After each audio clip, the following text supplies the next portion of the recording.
हमारे अमर शहीद भगत सिंह की कहानी आप सभी को मालूम। उन्होंने अपने जीवन में फांसी की सजा पाई और फांसी की सजा पाने के पीछे का कारण क्या था कि अमर शहीद भगत सिंह ने एक अंग्रेज पुलिस अधिकारी को गोली से मारा था। उस अंग्रेज पुलिस अधिकारी का नाम था सैंडर्स। लाहौर का वो सुपरिंटेंडेंट ऑफ पुलिस हुआ करता था। सैंडर्स ने क्या किया था, भारत देश के एक अहिंसावादी क्रांतिकारी, जो अंग्रेजों को भारत से मजबूर होकर भगा देने के काम में लगे हुए क्रांतिकारी लाला लाजपत राय पर लाठीचार्ज किया था सैंडर्स ने। लाला लाजपत राय ने अंग्रेजों की सरकार के एक कानून का विरोध करने के लिए एक जुलूस निकाला था लाहौर में। अंग्रेजों की सरकार ने एक कानून बनाया था, उसका नाम था रॉलेट एक्ट। उस रॉलेट एक्ट में यह व्यवस्था दी गई थी कि कोई भी भारतवासी को कोई भी अंग्रेज सरकार का पुलिस कर्मचारी रात के 2-3 बजे घर से पकड़कर ले जा सकता है और बिना मुकदमा चलाए उसको सालों साल जेल में रख सकता है। उस रॉलेट एक्ट में यह व्यवस्था की गई थी कि भारत के जिस व्यक्ति को अंग्रेज पुलिस ने गिरफ्तार किया, वो व्यक्ति अपनी अपील कहीं भी नहीं कर सकता, किसी अदालत में नहीं जा सकता। और अंग्रेज पुलिस के कर्मचारी का दिमाग फिर जाए, दिमाग उल्टा हो जाए, तो उस भारतवासी को पीटेगा, मारेगा, उस पर अत्याचार करेगा और भारतवासी अपनी शिकायत नहीं कर सकेगा। ऐसा एक बर्बरतापूर्ण कानून बनाया था अंग्रेजों की सरकार ने, उसका नाम था रॉलेट एक्ट। उसका विरोध करने के लिए लाला लाजपत राय ने एक बहुत बड़ा जुलूस निकाला था लाहौर में। उस जुलूस के शांतिपूर्ण प्रदर्शन पर अंग्रेजी अधिकारियों ने लाठीचार्ज किया था और लाला लाजपत राय के सिर में इतनी लाठियां मारी थी कि लाला जी को ब्रेन हेमरेज हो गया था और उनकी मृत्यु हो गई। हमारे देश के जो भगत सिंह जैसे क्रांतिकारी थे, उनको यह बर्दाश्त नहीं हुआ। भगत सिंह भी वहीं हुआ करते थे जहां लाला लाजपत राय थे, लाहौर में। तो भगत सिंह को बर्दाश्त नहीं हुआ। उन्होंने अपने साथियों के साथ मिलकर अंग्रेज पुलिस अधिकारी सैंडर्स के खिलाफ पुलिस में एक शिकायत दर्ज की।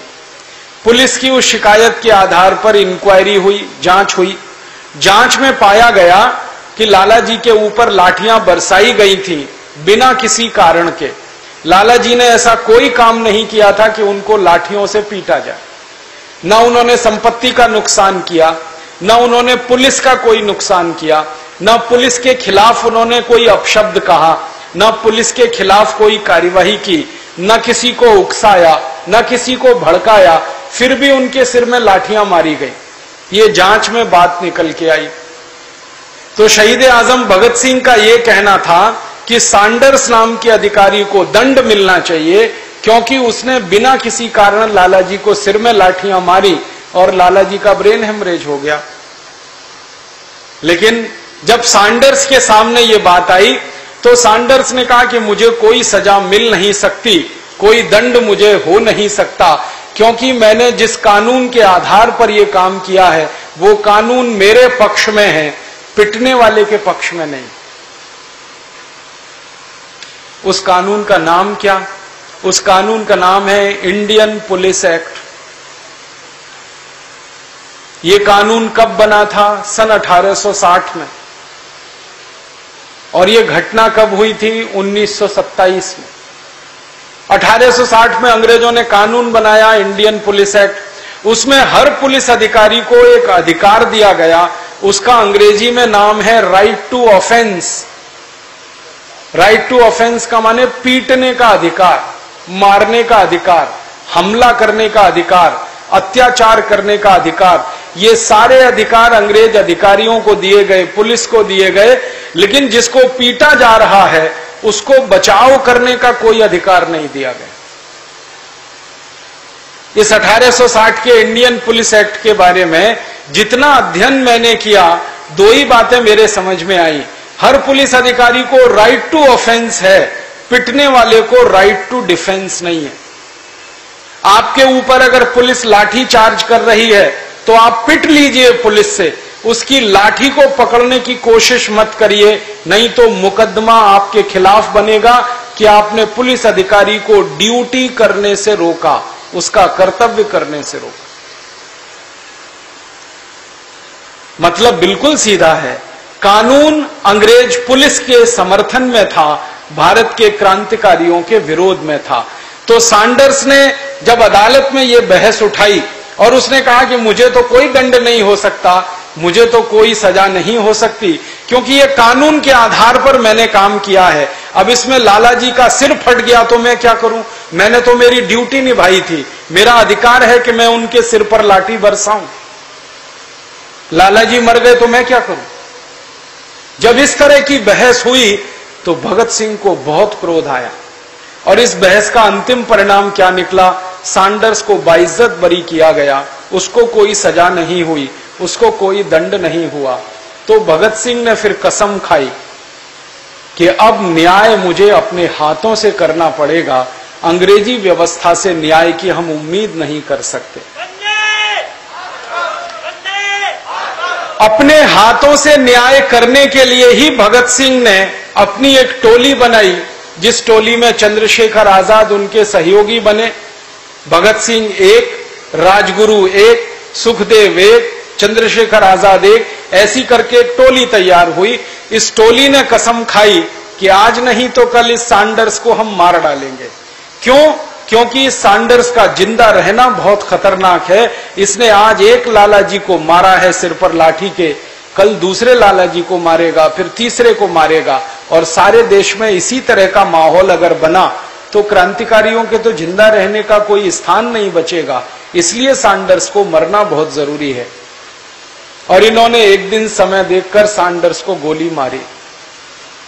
भगत सिंह ने खुद गोली चलाई थी और प्रत्यक्षदर्शियों ने यह बताया इस घटना के बारे में कि भगत सिंह को इतना क्रोध था मन में कि पहली गोली में ही सैंडर्स ढेर हो गया था, मर गया था। लेकिन भगत सिंह ने 2 गोलियां और मारी थी उसकी छाती में अपने गुस्से को निकालने के। और उस समय भगत सिंह ने कहा था कि जो न्याय अंग्रेजी पुलिस व्यवस्था से हमको नहीं मिला, वो न्याय लेने के लिए हमको हाथ में रिवॉल्वर उठानी पड़ी। ये कहानी है। अब इस कहानी का जो मूल है वो ये कि एक कानून बनाया अंग्रेजों ने, जिसके आधार पर पुलिस को सारे अधिकार दे दिए और भारतवासियों के सारे अधिकार छिन गए। उस कानून का विरोध करने के लिए और लाला जी की मौत का बदला लेने के लिए भगत सिंह ने सैंडर्स को गोली से मारा। बदले में भगत सिंह को फांसी हुई। लेकिन भगत सिंह को अपनी फांसी का कोई अफसोस नहीं था। उनका यही कहना था कि सारे भारत के नौजवानों को मैंने एक संदेश दे दिया है कि अगर अंग्रेजी सरकार से न्याय न मिले तो तुम भी मेरे रास्ते पर चल पड़ो, एक एक रिवॉल्वर उठाओ और इन अंग्रेजी अत्याचारियों को खत्म करते जाओ। ये संदेश उन्होंने पूरे देश को दे दिया। ये कहानी खत्म हो गई 1931 23 मार्च को, जब भगत सिंह को फांसी के फंदे पर लटका दिया गया। उसमें भी अंग्रेज सरकार की कायरता और निकम्मापन समझ में आया। आपको शायद ये जानकारी है या नहीं, भगत सिंह की फांसी की सजा 24 मार्च सवेरे 6 बजे की तय हुई थी। लेकिन अंग्रेज सरकार इतनी डरी और घबराई हुई थी कि एक दिन पहले ही उनको फांसी के फंदे पे चढ़ा दिया। और शहीद आजम भगत सिंह, राजगुरु और सुखदेव, जो तीनों को एक साथ फांसी मिली थी, उनके मृत शरीरों को अंग्रेज सरकार ने किसी भी तरह अंतिम संस्कार कर देने का काम किया था। लेकिन कुछ भारत के उस जमाने के सहयोगी जो क्रांतिकारियों के थे, उनको पता चला, तो उन्होंने भगत सिंह, ऊधम, ये शहीद आजम, राजगुरु और सुखदेव के अंतिम शरीरों को हुसैनी वाला में लाकर सम्मान के साथ उनका संस्कार किया था, जहां तीनों समाधियां बनी हुई हैं। अब मूल प्रश्न पे मैं आता हूं, वो ये कि जिस अंग्रेजी पुलिस कानून के खिलाफ ये सारी दुर्घटना घटित हुई, 3 क्रांतिकारियों को फांसी पर चढ़ना पड़ा, एक लाला लाजपत राय को पुलिस की लाठियां सहन करते हुए मरना पड़ा, वो कानून आजादी मिलते ही जला देना चाहिए था, खत्म हो जाना चाहिए था, समाप्त हो जाना चाहिए था। लेकिन आजादी के 62 साल के बाद भी वो कानून चल रहा है और उस कानून में कोई परिवर्तन नहीं हुआ है। आज भी हमारे देश की पुलिस अंग्रेजों की तरह से ही व्यवहार करती है। पहले क्रांतिकारियों पर लाठीचार्ज करती थी, आज साधारण भारतवासियों पर लाठीचार्ज करती है। आज भी पुलिस की लाठियों से लोगों के सिर फटते हैं, टांगें टूटती हैं, पुलिस की गोलियों से लोग मरते हैं और इस देश के लोग बिना किसी बात के अपनी शहादत देते हैं। तब मुझे मेरे मन से ये पूछने का दिल करता है कि क्या देश स्वतंत्र हो गया है? क्या आजादी आ गई है? क्या स्वराज्य की स्थापना हो गई है? अगर अंग्रेजी कानून 1927 में चलता था, 1860 में चलता था, 1947 तक चलता रहा, अब वो 2009 में भी चल रहा है, तो कैसे कहें आजादी आई है? कैसे कहें स्वतंत्रता मिली?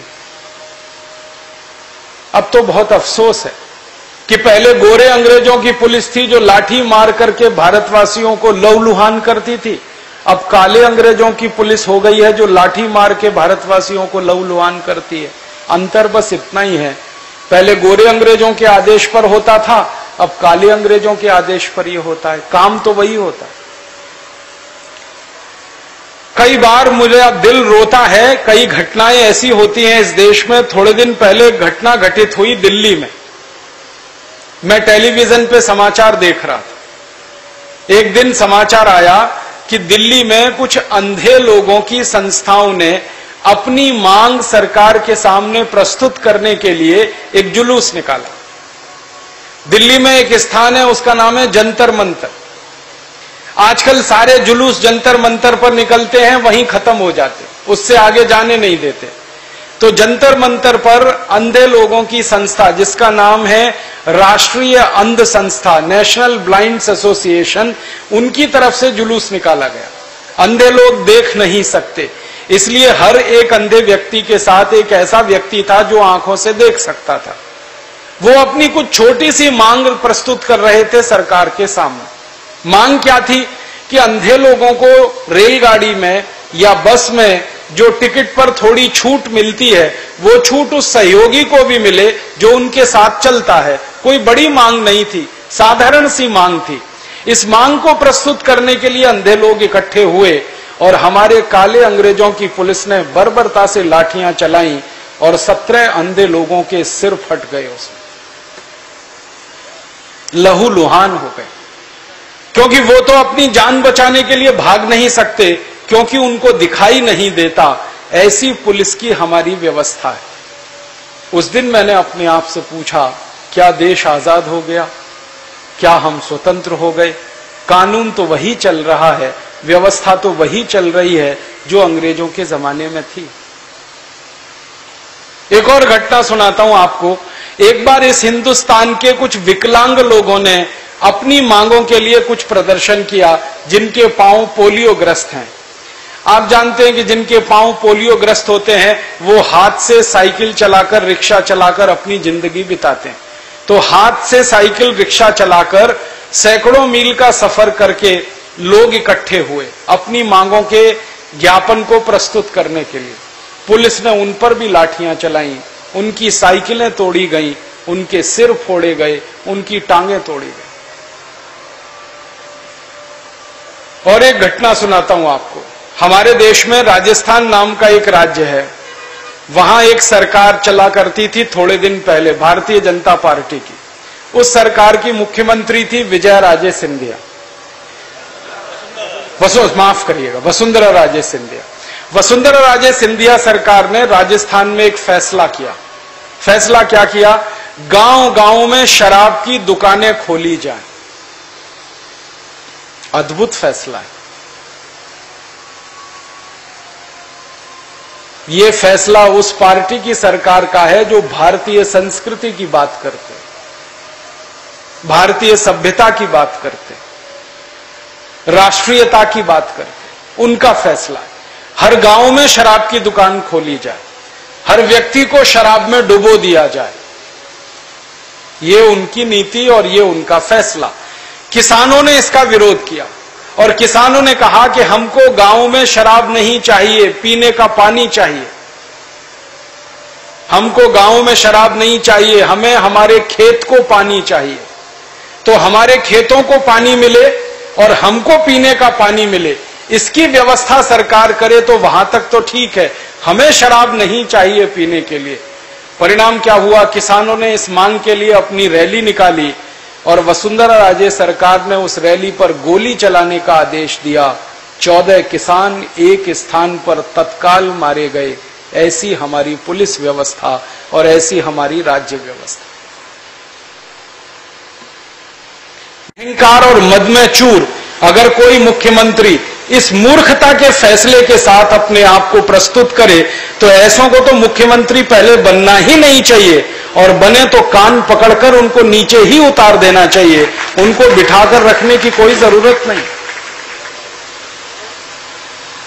अब मुख्यमंत्री को तो कुर्सी से उतार दिया, उनकी पार्टी को उसका दंड मिल गया, और वो दंड इतना पक्का मिल गया कि अब पार्टी में ही खदर बदर मच गई है। अब ये पार्टी बचेगी या नहीं बचेगी, ये प्रश्न खड़ा हो गया है पूरे देश के सामने।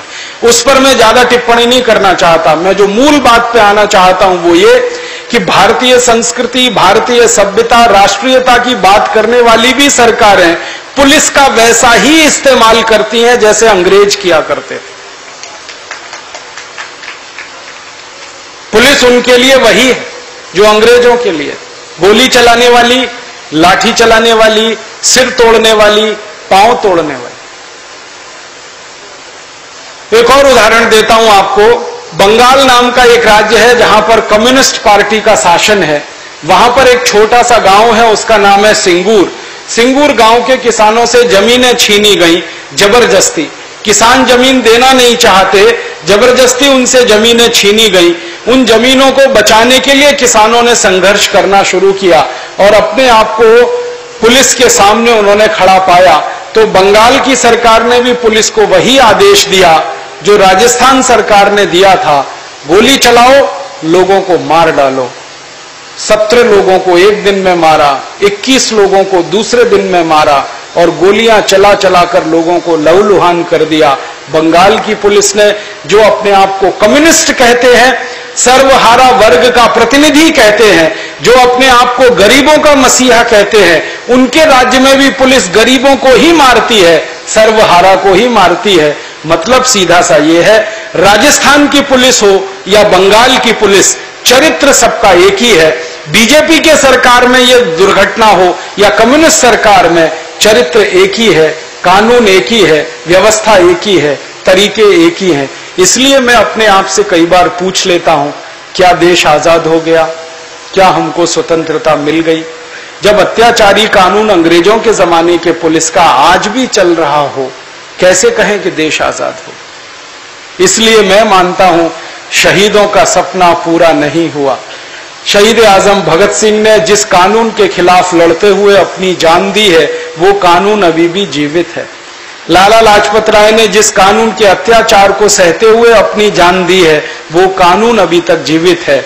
और जब तक ये इंडियन पुलिस एक्ट नहीं बदला जाएगा, तब तक लाला लाजपत राय की आत्मा को शांति नहीं मिलेगी और अब हम उनको श्रद्धांजलि भी नहीं दे सकेंगे।